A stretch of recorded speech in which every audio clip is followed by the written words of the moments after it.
इंसान बन के जिया, ए बाबू दुनिया में इंसान बन के जिया।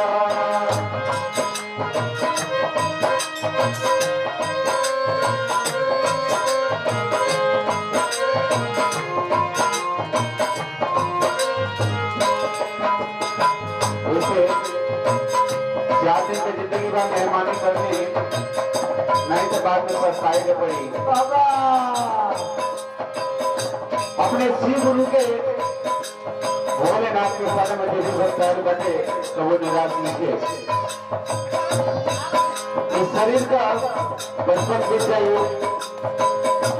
जब तक ले जवानी नहीं तब तक ले दुख का पता ना चले, तो बुढ़ापा इसका बुझाए लगे, बहुत बुझाई।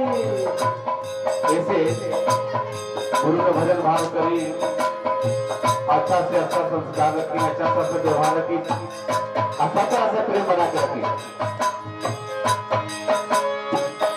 बचपन बीती बीती जाई जवानी, बचपन बीती बीती जाई जवानी, बचपन बीती बीती जाई जवानी, बचपन बीती बीती जाई जवानी, आई बुढ़ापा चली मनमानी, आई बुढ़ापा चली मनमानी।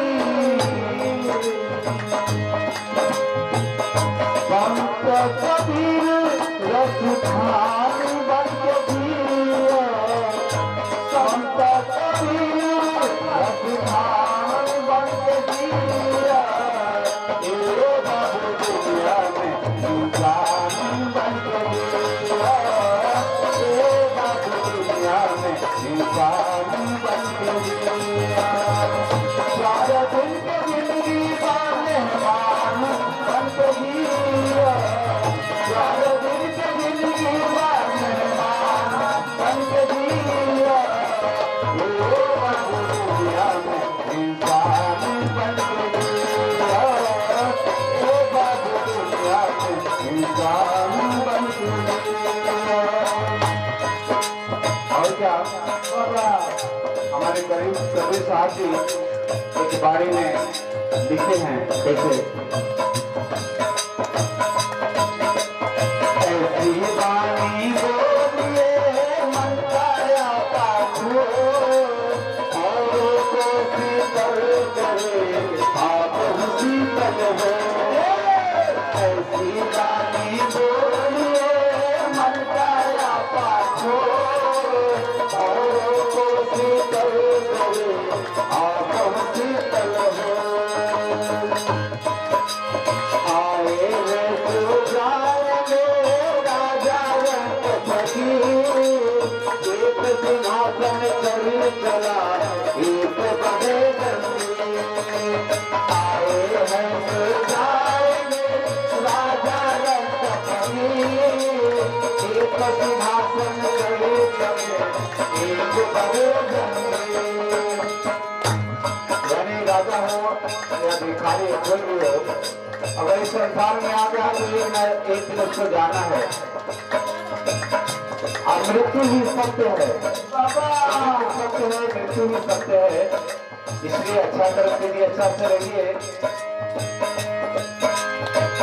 चारों दिन के जिंदगी का मेहमान बन के जिया, चारों दिन के जिंदगी का मेहमान बन के जिया, ए बाबू दुनिया में इंसान बन के जिया, ए बाबू दुनिया में इंसान बन के जिया।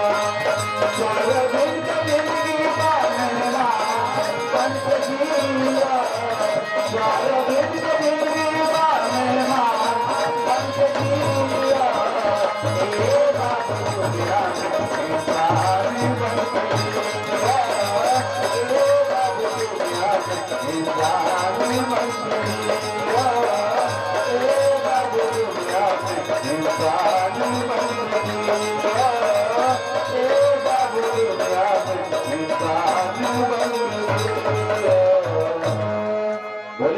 दरबार की बोले शंकर भगवान।